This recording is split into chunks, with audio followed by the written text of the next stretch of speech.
আজকে আপনাদের সাথে শেয়ার করতে চলেছি ফ্রেশ টাটকা টাটকা আঙুরের জুস।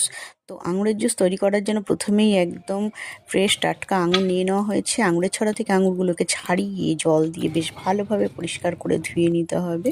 যেহেতু বাজারের থেকে আনা এগুলোর মধ্যে অনেক রকম কেমিক্যাল নোংরা থাকে, তো পরিষ্কার করে ভালো করে ধুয়ে নিতে হবে। ধুয়ে মিক্সার গ্রাইন্ডারের মধ্যে দিয়ে দেওয়া হচ্ছে, আর দিয়ে দেওয়া হবে 2 চামচ চিনি আর 1 গ্লাস মতো জল, আর দিয়ে দেওয়া হবে আইস কিউব 4-5 টুকরো দিয়ে দেওয়া হলো। এবারে ভালো করে এটা মিক্স করে দেওয়ার পরে এবারে ঠিক একটা গ্লাসের মধ্যে একটা পুদিনা পাতা দিয়ে সাজিয়ে নেওয়া হয়েছে, আর এর মধ্যে দিয়ে দেওয়া হবে আইস কিউব 4-5 টুকরো, আর ছাঁকনি দিয়ে ছেঁকে এই রসটা গ্লাসের মধ্যে ঢেলে আরামে বসে সিপ করে খেতে হবে। এইভাবে কিন্তু আঙুরের জুস করে খেলে দারুণ মজার হয়। তো আপনারাও বাড়িতে চেষ্টা করে দেখতে পারেন। ভালো লাগলে লাইক করবেন আর প্রচুর শেয়ার করে দেবেন। Tata, bye bye.